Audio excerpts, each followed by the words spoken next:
What can we do about Collingwood? What do we need to do this week? Hi everyone, it's Casey Magpie's YouTube channel. Welcome back to another video on my channel. In today's video, we talk about the things I expect from us for this week's clash against the Bombers. If you are a 10 Casey Magpies, welcome, like, comment, share. If you're new to the channel, watch this for the first time, like, comment, share and subscribe. And if you've really been enjoying my content, please don't forget to hit the like button and hit the subscribe button, because been killing it with the subs lately. I really do appreciate you guys a lot. You guys have really helped me out on the journey that's been. But unfortunately, there is still 83.2% of you guys that aren't subscribed that have been enjoying my videos. So don't forget to hit the subscribe button, don't forget to hit the like button, and really would appreciate from there, because we are on the road to 400 and it's been a long journey, and on the road to 500 too, so we're nearly there. So I just want to congratulate everybody for that. Collingwood, right?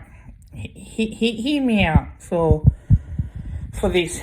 Now, one thing I will say is that I know I Love Prize Footy's mentioned about Darcy Moore. I've got an idea of what we can do with him. But one thing I will say is, and I know he's touched on Nathan Murphy's retirement. I think for me personally, Nathan Murphy's retirement has hit Darcy Moore pretty hard. Now, is it an excuse? No. But one thing that Nathan Murphy did for us Collingwood fans and for opposition fans that may not be aware of it is that when Murphy played, it allowed Darcy Moore to play his role, to be that interceptor mark. Murphy can be on the second, third tall forward, and then therefore you can still have games where he can impact. So I think for me, with Darcy Moore, and he's going to cop a lot of heat, so he should, because he only took just the one mark in particular. But one thing that we do know with Darcy Moore is that he normally dominates. So he still had his 11 disposals, but he only took, realistically, 2 marks. He took 2 uncontested marks. Normally he's having about 6, averaging 5 or 6 marks a game. And he's had 7 intercept possessions as well. And he's had 82% disposal efficiency. So I think for me personally, he's normally averaging about 55% disposal efficiency. So he's been down or around about that. Now, one thing that I would do with him, and I look at our team, right, and I will say this within content of this. Now, we had, in that back line, we had Jeremy Howe, John Noble, Will Hoskinell, Brendan Maynard, Isaac Quaynor, Darcy Moore. Now, normally Billy Frampton, because we have to play Billy Frampton in defence, which is fine. But the one thing that, for me, I would do, and I guess this is an option I would have, and you look at Essendon's forward line, they only got Langford and Peter Wright. Mainly those guys that are pretty tall. Now, we know Harrison Jones is a key forward. He's 196 centimetres. So you probably need, for me personally, might need 3 talls on him. Might need a 3 tall forward line. Now, we know Langford is a 192, so I don't think that you need to have too many talls options for me. I would play Darcy Moore up forward, and hear me out, because if you look at the way that their forward line is, and compared to us, you got Checkers and Kruger, right, who can play that role. There's no Mason Cox whatsoever. You got Darcy Cameron, can play in the ruck and can push forward, and he does all that. But one thing that we do know with Essendon is that they don't have too many tools. So Harrison Jones is pretty much can play as a tall forward and can play in defence. Or play on the wing, I should say, because that's generally how teams really work it as well. But the one thing that we do know with Essendon is that they can play certain players out in the wing, like Perkins. He's not really that tall. He's 188 centimetres, so I think he does that trick really well. Now, one thing that we do know with Essendon is that they do have Goldstein and Draper. Now, Draper can play forward as well. If they do have those two in the same team, it's a different story, because therefore you can prepare knowing the fact is that Draper doesn't play by, Draper and Goldstein will share the ruck work. So that's another tall option that you can potentially play. But one thing that I would do, and not many people will say this, is that I would have Darcy Cameron onto Sam Draper, and I would have Kruger as that second ruck option as well that can come in. And I keep checkers up forward. But I would have Darcy Moore up forward. I'd bring in Charlie Dean this week. That's one thing I probably do expect, is that you bring him in and therefore you can play that role really well. And then you can have Dean, you can have Howe on the two talls, and then you can have Darcy Moore up forward. And therefore he can be that target that you need, because he's very good. Now, we know Howe can play up forward, but I think realistically, I would prefer have Darcy Moore play up forward. See how he goes. If he's getting his hands on the foot, he's taking a few good marks, you can put him in defence if you really need to.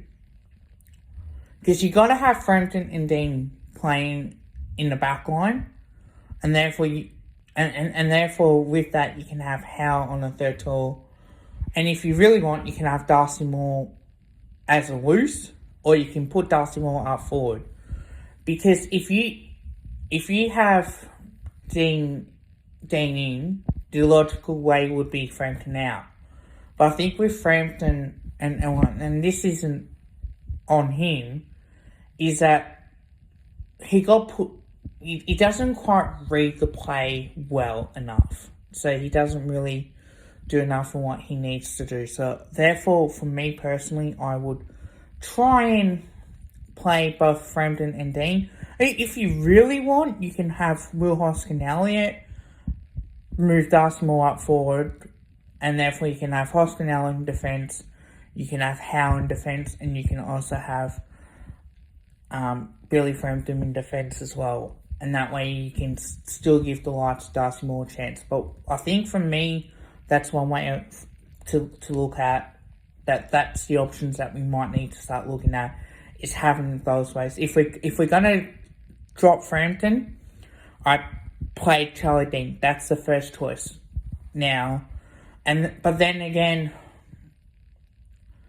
would you have Will Hoskin Elliott in defence, because he can play that role, and then you can have Darcy Moore floating around as that fourth option of going up forward and taking a few marks and kicking some goals.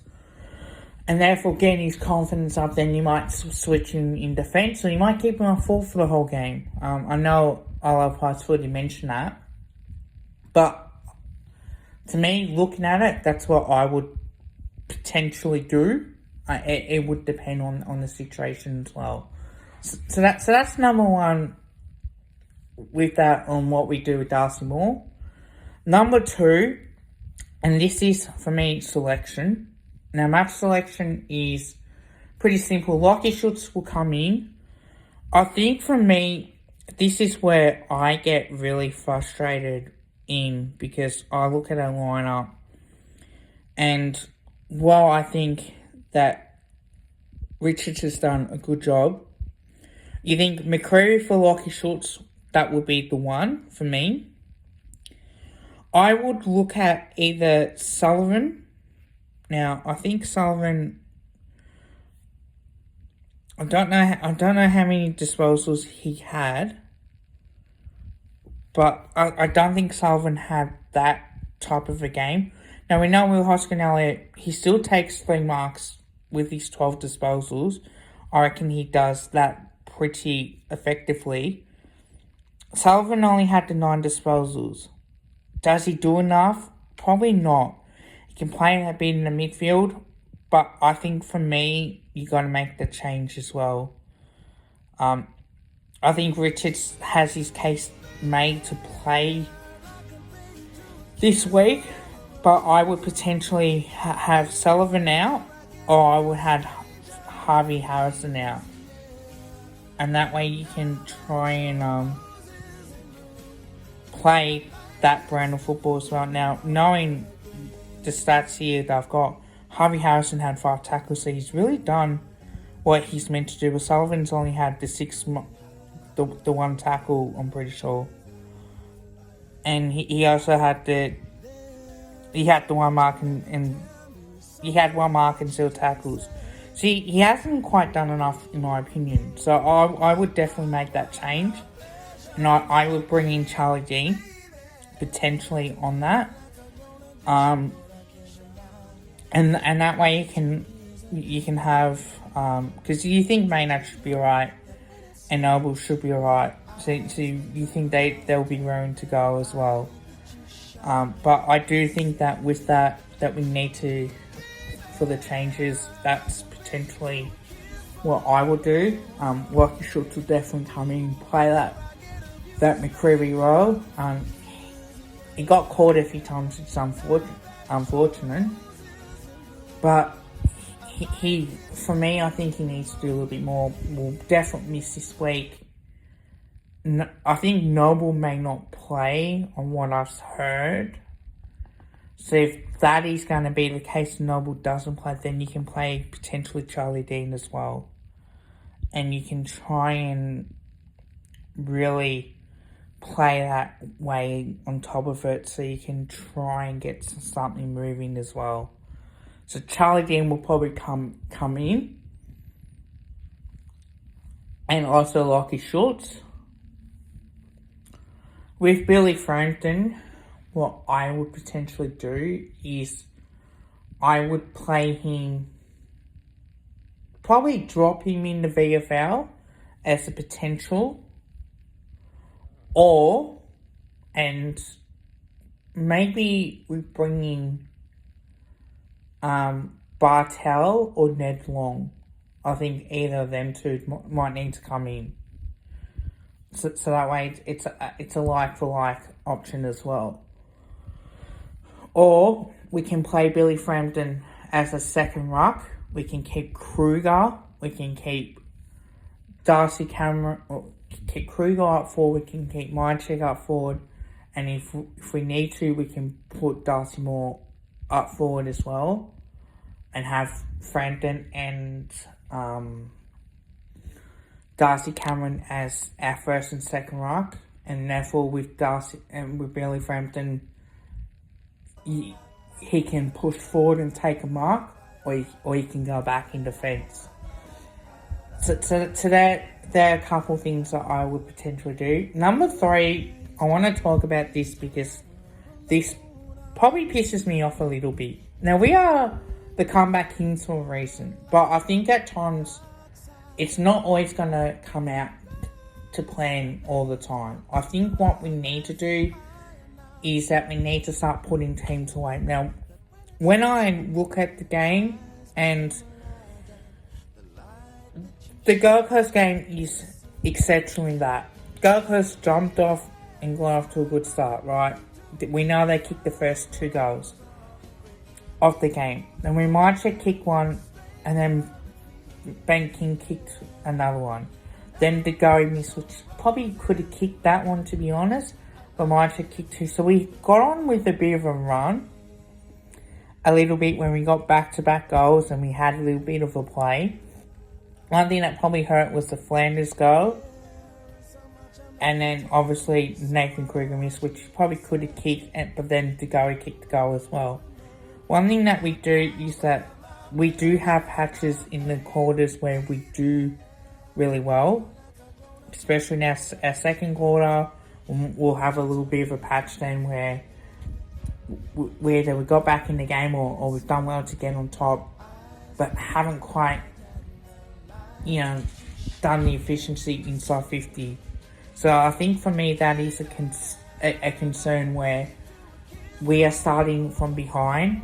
It happened against North Melbourne. It didn't happen against Melbourne because we did beat them as well. So that was purely the difference where we actually started a game really well and we stuck at it for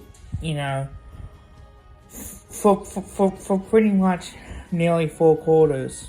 For 4 quarters, I should say. But we need to start doing that more often. We need to start coming out and playing well from the start. Now, I know Gold Coast are great at home, but to be honest, they're not good away. So for them to be a serious contention, they need to start winning away.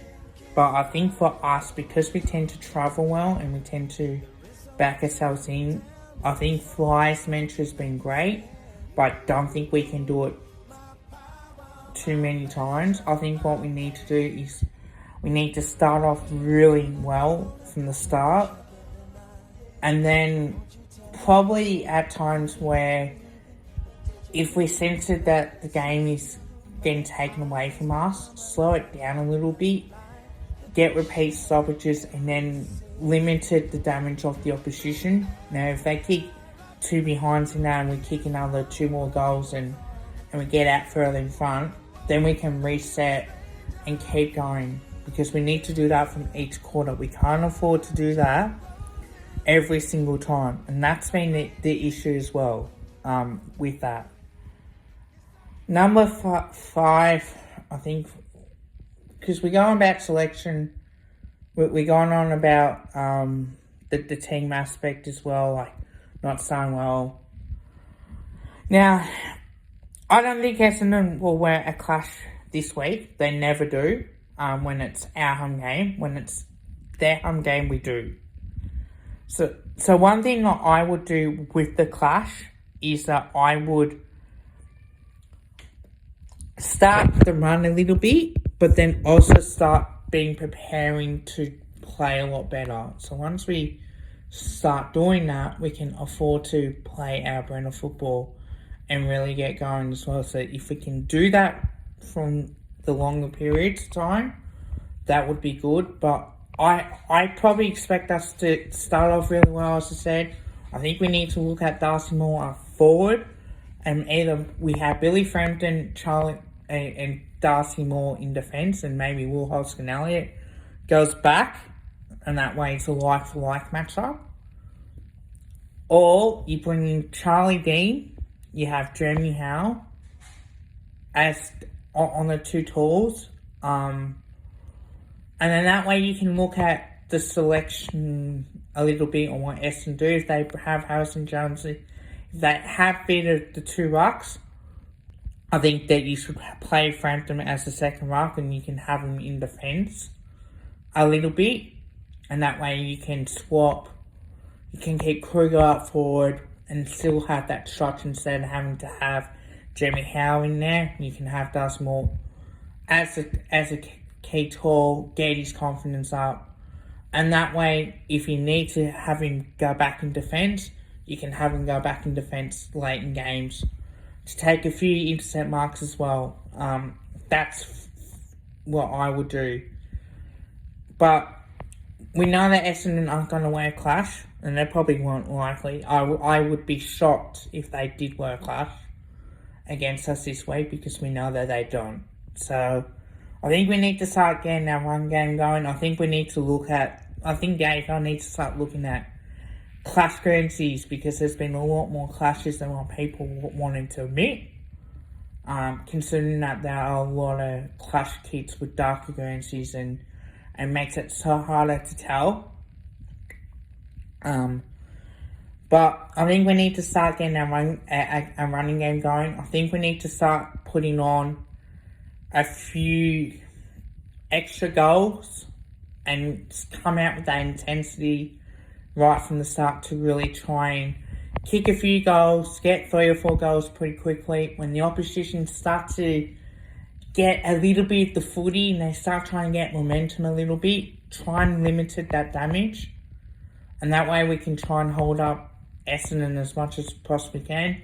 We are conceding a lot more scores, and by looking at it, this is how we conceded 101 points, which is unlike us. Then we conceded 118. We kept Melbourne to 51, which was great. Bulldogs got 100, which unfortunately wasn't great. We kept Freo to 75. And we kept Adelaide to 74 as well. So we need to really restrict them teams a lot more while we can score ourselves. So until that does happen, it's going to be the only way that we can deal with it as well. But I think purely based on that, Collingwood fans, let me know what you think in the comments below. Like, comment, share, and subscribe. Until next time, bye for now.